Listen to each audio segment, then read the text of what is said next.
Guys, നമസ്കാരം. Welcome back to my YouTube channel. അപ്പോൾ എല്ലാവർക്കും സുഖമല്ലേ? അപ്പോൾ ഇന്ന് നമ്മൾ ഒരു വ്ളോഗ് എടുക്കാൻ പോവാണ്. ഇന്നത്തെ ദിവസത്തിൻ്റെ പ്രത്യേകത എന്താണെന്ന് വെച്ചാൽ, ഇന്ന് നമ്മുടെ നാട്ടിൽ വാഴമുട്ടത്ത് നമ്മുടെ അമ്പലത്തിൻ്റെ ഉത്സവമാണ്. താഴൂർ അമ്പലത്തിൽ കുംഭഭരണിയാണ് ഇന്ന്. അത് നമ്മുടെ ഒരു മെയിൻ ഉത്സവമാണ്. നമ്മൾ ഈ ഓണം വിഷു ഒക്കെ ആഘോഷിക്കുന്ന പോലെ തന്നെ നമ്മുടെ നാട്ടിലെ അമ്പലത്തിലെ ഉത്സവം നമ്മൾ അതേപോലെ ആഘോഷിക്കുന്ന ഒരു ഇമ്പോർട്ടൻറ്റ് ഡേ ആണ്. അഗെയിൻ ആഫ്റ്റർ സോ ലോങ് ഞാൻ ഇപ്പോൾ കുംഭഭരണിക്ക് നാട്ടിലുണ്ട്.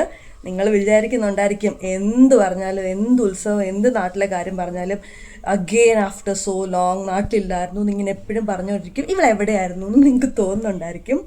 ഞാൻ ആക്ച്വലി കുറച്ച് നാൾ ഹൈദരാബാദിലായിരുന്നു. അതായത് നമ്മൾ സ്കൂൾ കഴിഞ്ഞു കോളേജ് പഠിക്കാൻ ഞാൻ കോട്ടയത്ത് പോയി. അത് കഴിഞ്ഞ് ഞാൻ അഗെയിൻ മാസ്റ്റേഴ്സ് പഠിക്കാൻ ഹൈദരാബാദ് പോയി. അപ്പം നമ്മൾ എപ്പോഴെപ്പോഴും ഒന്നും വരത്തില്ലല്ലോ, ദൂരെ കൂടുതലായതുകൊണ്ട്. പിന്നെ അത് കഴിഞ്ഞ് ജോലി ചെയ്യാനും കുറേ നാൾ ഹൈദരാബാദിൽ തന്നെ ആയിരുന്നു. അപ്പോൾ നമ്മൾ ഈ ഫ്രീക്വൻ്റ് ആയിട്ടുള്ള ഫെസ്റ്റിവൽസിനും ഓണത്തിനും വിഷുവിനും ഉത്സവത്തിനും ഒക്കെ ഉള്ള വരവങ്ങ് നിന്നു. ഇപ്പം ഞാൻ കുറച്ച് നാളായിട്ട് ഇപ്പം നാട്ടിലുണ്ട്. അതുകൊണ്ടാണ് ഈ പരിപാടികൾക്കൊക്കെ നമുക്ക് പാർട്ടിസിപ്പേറ്റ് ചെയ്യാൻ പറ്റുന്നത്. അതുകൊണ്ടാണ് എല്ലാ വ്ളോഗിലും ഞാൻ അഗെയിൻ ആഫ്റ്റർ സോ ലോങ് എന്ന് പറയുന്നത്. അപ്പോൾ എന്തായാലും കുറേ നാളുകൾക്ക് ശേഷം പിന്നെ ഒരു കുംഭഭരണിക്ക് നമ്മളിപ്പോൾ നാട്ടിലുണ്ട്. അപ്പോൾ അത് നമ്മൾ അടിച്ചു പൊളിക്കാൻ പോവാണ്. ഇപ്പോൾ ഉത്സവമായ സ്ഥിതിക്ക് പതിവില്ലാതെ രാവിലെ ഒന്ന് കുളിച്ചതുകൊണ്ട് നല്ല ഒരുങ്ങാനുള്ളൊരു മൈൻഡ് കിട്ടി. അതുകൊണ്ട് ഒരുങ്ങി റെഡിയായി, എല്ലാം മാച്ചിങ് പച്ചപ്പൊട്ട്, പച്ചവള, പച്ച നെയിൽ പോളിഷൊക്കെ ഇട്ടിട്ട് ഇരിക്കുകയാണ്. അമ്മയാണെങ്കിൽ രാവിലെ തൊട്ട് അടുക്കളയിലാണ്. എന്നോട് ഹെൽപ്പ് ചെയ്യാനൊക്കെ വിളിച്ചായിരുന്നു, പക്ഷേ പറ്റിയില്ല ഗൈസ്. അതുകൊണ്ട് ഞാൻ ആ ഭാഗത്തേക്ക് പോയില്ല. ഇനി വേണം അങ്ങോട്ട് പോകാനായിട്ട്. നമ്മളിവിടെ കഥ പറഞ്ഞുകൊണ്ടിരുന്നപ്പോഴത്തേക്ക് നമ്മുടെ ഗസ്റ്റ് ഓഫ് ദ ഇവന്റ് വരുന്നുണ്ട്. മണിയമ്മൂമ്മ ജസ്റ്റ് ലാൻഡഡ് ഗൈസ്. അമ്മമ്മ പുള്ളിക്കാരിയുടെ ഒഫീഷ്യൽ വെഹിക്കിളിൽ അങ്ങ് കമുകുഞ്ചേരി എന്നാണ് വരുന്നത്. ഇപ്രാവശ്യം ഫ്രണ്ട്സുമായിട്ടാണ് വന്നേക്കുന്നത്. അമ്പലത്തിലും കയറി എനിക്കൊരു ഫാമിലി പാക്ക് ഐസ്ക്രീമും കൊണ്ടാണ് വരവ്. നമ്മുടെ ഗസ്റ്റുകൾക്ക് ഉത്സവത്തെ പറ്റിയും കോലത്തെ പറ്റിയും എക്സ്പ്ലെയിൻ ചെയ്തുകൊണ്ടിരിക്കുകയാണ് അവരുടെ host.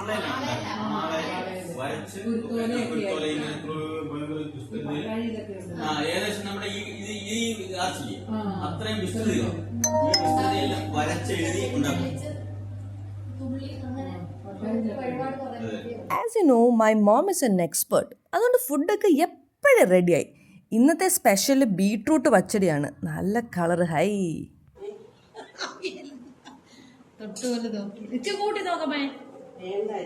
So granny is bit of a non veg lover.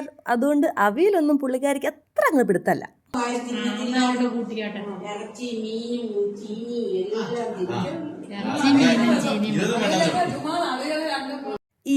Exactly.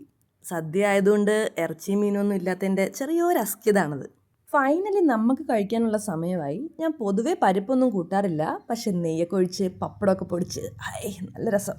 അത് കഴിഞ്ഞ് സാമ്പാർ, ലാസ്റ്റ് പായസം. അങ്ങനെ നല്ല സൂപ്പർ സദ്യയൊക്കെ കഴിച്ച് വയറൊക്കെ ഫുള്ളായി. കുറച്ചു നേരം ഒന്ന് മയങ്ങാന്ന് വിചാരിച്ച് ഞാൻ വന്നിരുന്നതാ. അപ്പോൾ കുമാരിയമ്മ വിളിച്ചു. കുറച്ച് മുല്ലപ്പൂ ഇരിപ്പുണ്ട്, തലയിൽ വെക്കണമെങ്കിൽ എടുത്തിട്ട് പോന്ന് പറഞ്ഞു. അപ്പം ഞാൻ വിചാരിച്ചു വൈകുന്നേരം എന്തായാലും അമ്പലത്തിൽ പോകണം, കുറച്ച് ട്രഡീഷണൽ ആയിട്ട് ഒരുങ്ങി ശാലീന സുന്ദരിയായിട്ടൊക്കെ പോവാന്ന്. പക്ഷെ ഈ പൂവ് കെട്ടണം, മാല കെട്ടിയിട്ട് നമുക്ക് തലയിൽ വെക്കാൻ പറ്റൂ. ചെറിയ ടാസ്ക് ആണ്, എന്നാലും ഒന്ന് ചെയ്ത് നോക്കാം. അപ്പോൾ ഇത്രയും മുല്ലപ്പൂ ഉണ്ട്, രാവിലെ കൊണ്ടുവന്നതാണ്. അതുകൊണ്ട് ചെറുതായിട്ടൊന്ന് വാടിയിട്ടുണ്ട്. ഈ മാല കെട്ടുന്ന പരിപാടി കുറച്ച് ടൈം ടേക്കിംഗ് ആട്ടോ. അതുകൊണ്ട് ഞാൻ ഇപ്പം സൂചിക്കകത്ത് കോർത്താ മാല കെട്ടുന്നേ. പണ്ട് എനിക്ക് ഓർമ്മയുണ്ട്, ഞാൻ എൻ്റെ സ്കില്ലിനെ പറ്റി ആലോചിച്ച് എനിക്ക് അഭിമാനം തോന്നുന്നു. കൊച്ചിലെ നമ്മുടെ വാഴയുടെ നാര് വെച്ചിട്ട് ഞാൻ മാല കെട്ടുമായിരുന്നു. സ്കൂളിൽ പഠിച്ചുകൊണ്ടിരുന്നപ്പം അമ്മയുടെ വീടിൻ്റെ അവിടെ മറ്റേ തട്ടുമുല്ല ഉണ്ടായിരുന്നു, നല്ല വലിയ തിക്കായിട്ടുള്ള തട്ടുമുല്ല. അതിനകത്ത് ഞാൻ വാഴനാര് വെച്ചിട്ട് നല്ല സ്പീഡിൽ വലിയ മാല കെട്ടിക്കൊണ്ട് സ്കൂളിൽ പോകായിരുന്നു. ഇപ്പോൾ ആ കഴിവൊക്കെ ഇവിടെ പോയോ എന്തോ. ഇപ്പം എനിക്ക് ആ കഴിവൊന്നുമില്ല. അതുകൊണ്ട് സൂചിക്കകത്ത് കോർത്താണ് ഇപ്പം മാല കെട്ടിയേക്കുന്നത്. എന്തായാലും ഒരു നീളമുള്ള മാല കെട്ടിയിട്ടുണ്ട്. നമ്മൾ പൂവൊക്കെ കെട്ടി മാലയൊക്കെ റെഡിയാക്കി വെച്ചിട്ടുണ്ട്. പക്ഷെ ഞാൻ ഒരു കാര്യം പറയട്ടെ, ഇതെങ്ങനെ വെക്കണമെന്ന് എനിക്ക് വലിയ ധാരണയില്ല. എന്നുവെച്ചാൽ പണ്ട് എനിക്ക് നീളമുള്ള മുടി ഉണ്ടായിരുന്നു.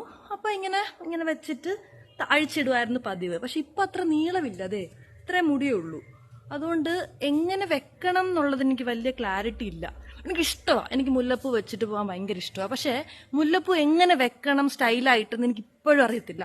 പണ്ട് കുറേ വട്ടം തൊട്ട് ഞാൻ വെക്കുന്നുണ്ട്, പക്ഷെ ഒരു ഭംഗിയായിട്ട് മുല്ലപ്പൂ വെക്കാൻ എനിക്ക് അറിഞ്ഞുകൂടാ. ഒന്നെങ്കിൽ ഇങ്ങനെ വട്ടത്തിൽ കെട്ടിയിട്ട് ഇങ്ങനെ ചുറ്റും പൂ വെക്കണം, അതൊരു ഡീസന്റ് ഒരു നല്ല ഭംഗിയുള്ളൊരു സ്റ്റൈലാണ്. പക്ഷെ ഞാൻ ഇന്ന് വരെ ചെയ്തിട്ടില്ല. എനിക്ക് അഴിച്ചിടാനാണ് ഇഷ്ടം, പക്ഷെ അവിടെ ഇവിടെ ഇങ്ങനെ മുടി പോവുകയും ചെയ്യും, വൃത്തിയായിട്ട് വെക്കാൻ അറിയത്തുമില്ല. അതുകൊണ്ട് ഒരു നല്ലൊരു കൺഫ്യൂഷൻ ഉണ്ട് എങ്ങനെ വെക്കണമെന്നുള്ളത്. പൂവും കെട്ടി കാര്യം പറഞ്ഞുകൊണ്ട് നിന്ന് കുറേ സമയം പോയി. നമുക്ക് പെട്ടെന്ന് പോയിട്ട് കുളിച്ച് റെഡിയാവാം ഇനി. അപ്പോൾ ഗൈസ് നമ്മൾ റെഡിയായി. ഇതാണ് എൻ്റെ ഔട്ട്ഫിറ്റ് ഓഫ് ദി ഡേ. പൂവൊക്കെ വെച്ചിട്ടുണ്ട്. അപ്പോൾ നമ്മളിനി അമ്പലത്തിൽ പോവാണ്.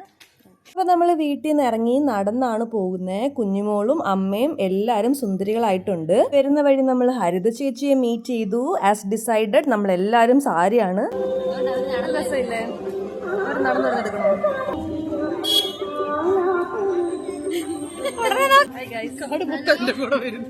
ഞങ്ങൾ ഘോഷയാത്ര കാണാൻ വേണ്ടി പോവാണ്.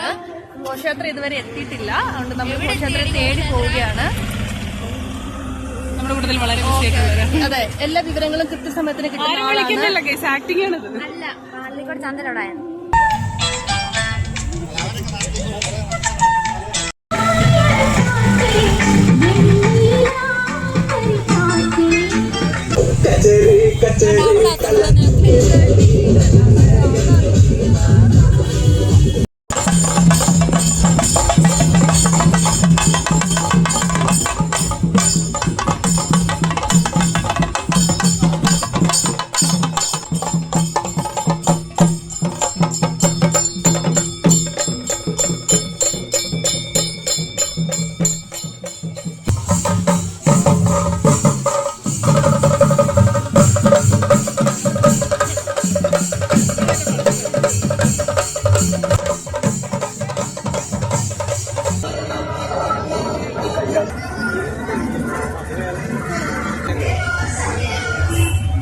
കെട്ടിയാഴ്ചയും കൊണ്ട് ആസ്വദിച്ച് നിന്നുകൊണ്ടിരുന്നപ്പോഴത്തേക്കും പെട്ടെന്നൊരു മഴ പെയ്തുകായ ഓടി ഞങ്ങൾ കാറിനകത്തോട്ട് കയറിയിട്ടുണ്ട്.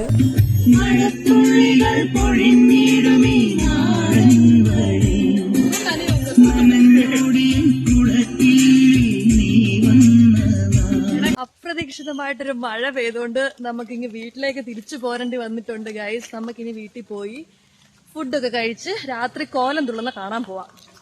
മഴ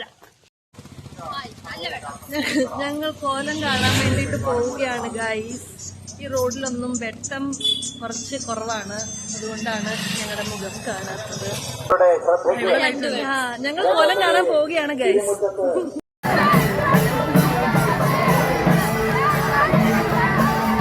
താഴൂരമ്മയുടെ എഴുന്നള്ളിപ്പാണ് നമ്മളിപ്പോൾ കാണുന്നത്.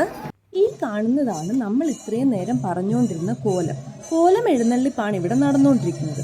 നാട്ടിലെ ആളുകൾ ദേവിക്ക് വഴിപാടായിട്ടാണ് കോലം സമർപ്പിക്കുന്നത്.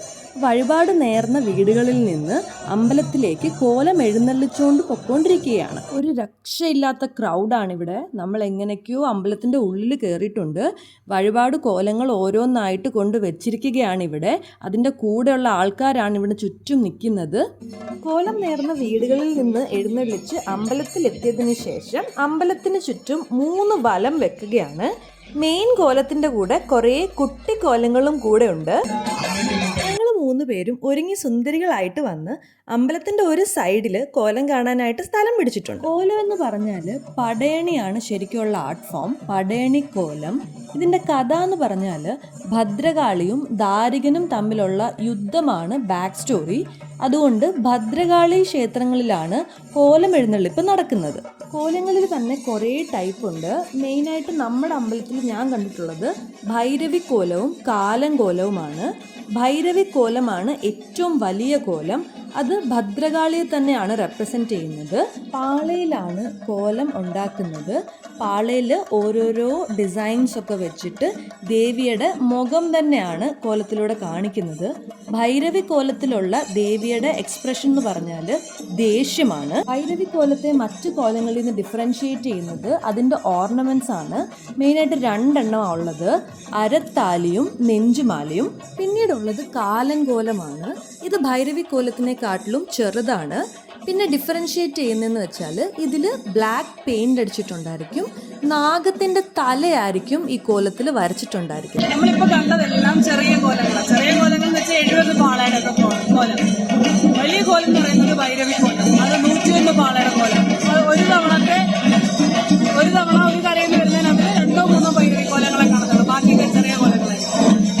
കോലങ്ങൾ ഓരോന്നോരോന്നായി എഴുന്നള്ളിച്ച് അമ്പലത്തിൽ കൊണ്ടുവന്ന് ദേവിയുടെ ചുറ്റും വലം വെച്ചതിന് ശേഷം ദേവിയുടെ ഫ്രണ്ടിൽ വന്ന് തൊഴുത് പിന്നെ സൈഡിലോട്ട് മാറ്റി വെക്കുകയാണ്. എല്ലാ കോലങ്ങളും വന്ന ശേഷം അവസാനം ഈ കോലങ്ങളെല്ലാം കൂടെ കോലം തുള്ളൽ നടത്തും. അത് വെളുപ്പിനെ വരെ നീണ്ടു നിൽക്കുന്ന ഒരു പരിപാടി. താഴെമുട്ടത്തെ 2 നിവാസികൾ എന്ന നിലയ്ക്ക് നിങ്ങൾക്ക് കോലത്തെ പറ്റി ഉള്ള അറിവ് പകരൂ. ദേഷ്യം വന്നപ്പോ ദേവിയെ കൂളാക്കാൻ വേണ്ടി മറ്റേ അസുരന്മാര് ഭൂതഗണങ്ങള് ഇങ്ങനത്തെ കോല കെട്ടി ആടി പുള്ളിക്കാരി ചിരിക്കാൻ വേണ്ടി. അതുകൊണ്ടാണ് ഇങ്ങനെ പ്രസാദിപ്പിക്കാൻ. അങ്ങനെ നമ്മൾ കോലവെഴുന്നള്ളിപ്പൊക്കെ കണ്ടു കഴിഞ്ഞ് അമ്പലത്തിന് ചുറ്റും ഒന്ന് കിടന്ന് കറങ്ങി അല്ലറ ചില്ലറ സാധനങ്ങൾ വാങ്ങിക്കുകയും എന്തൊക്കെയോ കുറച്ച് സാധനങ്ങൾ കഴിക്കുകയും പിന്നെ കുറച്ച് വെള്ളം കുടിക്കുകയും ഒക്കെ ചെയ്ത് ഉത്സവം അങ്ങ് ആഘോഷിച്ചു. അപ്പോൾ ഈ പ്രാവശ്യത്തെ കുംഭഭരണി ഗ്രാൻഡായ സ്ഥിതിക്ക് ഇനി അടുത്ത കുംഭഭരണിക്ക് കാണുന്നത് വരെ എല്ലാവരും ഒന്ന് ടാറ്റ പറഞ്ഞു. See you until next time. Bye.